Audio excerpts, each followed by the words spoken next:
This is a 2024 BMW Z4 that was just imported from Japan. And today I'm going to tell you everything about the process of importing a car from Japan, the costs involved, and the condition in which this particular car came in. I'll also show you all of the unusual features of this used Japanese luxury sports car that has only 20,000 kilometers on the clock. My name is Mike, and you're watching Car Nerds.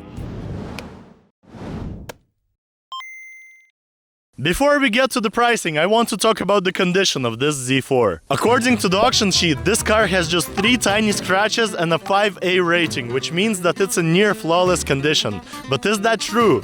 Let's take a look at the scratches and see how serious they actually are. So the auction sheet states that there's a scratch on the lower part of the front bumper, as well as a scratch on each side skirt. Let's go check it out. Alright, so after analyzing the bumper, all I found is this scratch right here. It's not very deep, but it is here. Other than that one scratch, I couldn't find anything else here. Now let's move to the side skirts. And it's a similar story on the side skirt. There's a tiny scratch in this area. It's under the car. I can't fit my camera in there to show you, but it is here and it's very insignificant. Moving to the final scratch that's on the other side.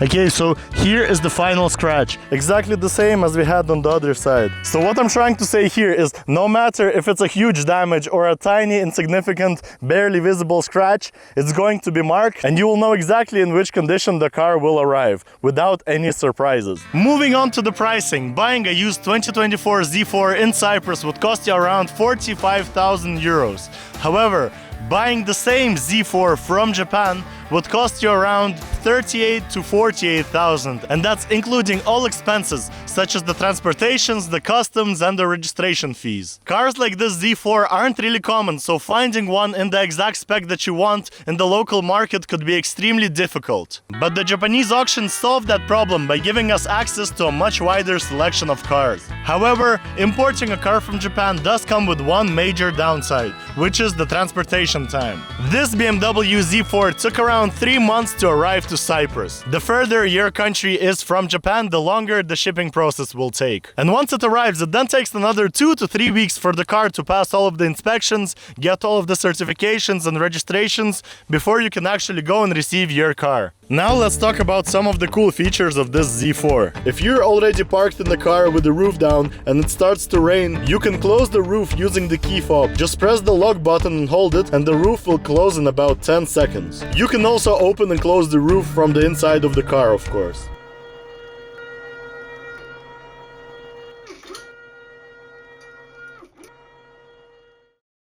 Of course, you only get 2 seats, so make sure that your passenger is someone special. This Z4 came with some pretty cool features, including a Harman Kardon sound system, this gorgeous red interior, a heated steering wheel, and the exhaust system that sounds like this.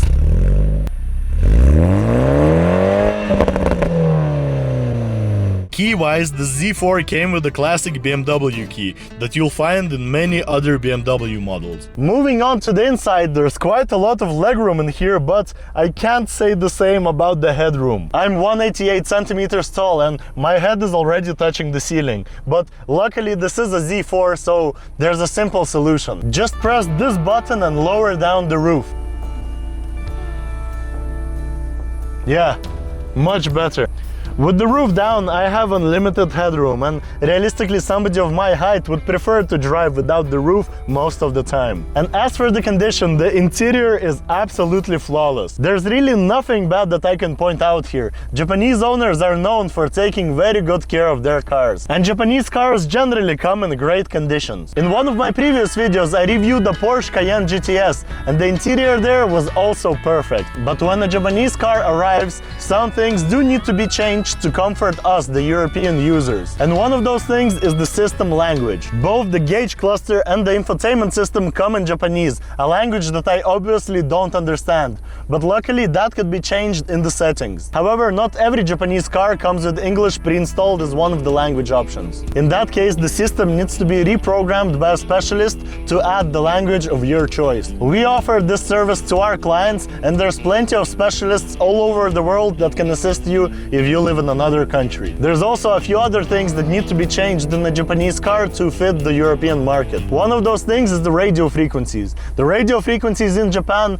aren't the same as in Europe, so they need to be retuned to fit the European radio standards. Another thing that needs to be changed is the GPS, because it only comes with Japan's map pre-installed. And the fuel consumption is shown differently. Instead of showing the amount of liters per 100 kilometers, it shows the amount of kilometers per 1 liter. Luckily, all of this can be reprogrammed by a specialist. Next up, under the hood, we have a 2-liter turbocharged 4-cylinder engine that produces 255 horsepower.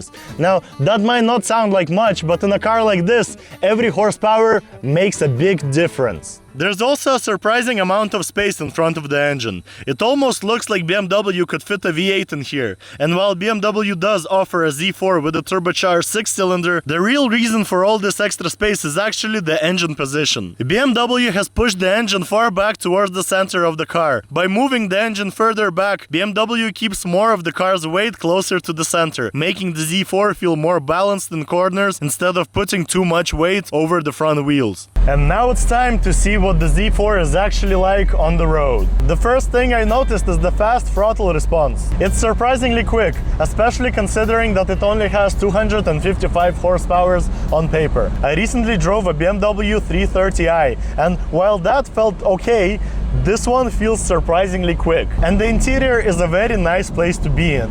It's very similar to the other BMWs, but that's not a bad thing actually. The interior is actually really good. The materials feel great, everything is well put together, and it feels very premium in here. And the acceleration is another highlight. Modern day transmissions, sport modes, throttle tunings, they all make the car feel way faster than it is on paper. At lower speeds, the Z4 feels especially playful. You can easily switch directions, handle sharp turns, and this car feels like a lot of fun. The steering is also excellent and doesn't feel light like on other BMW sedans. In a way, this reminds me of a Miata, but with more luxury and technology. This has always been the appeal of the Z4, a small rear-wheel drive sports car that's very fun and easy to enjoy. I do wish that BMW offered this as a manual, but the automatic is also a lot of fun. And honestly, I do think that 2 liters is going to be enough for most people. Unlike older base Z4 versions that felt very slow, this one feels fairly quick. Now, you could also import the same car from the UK,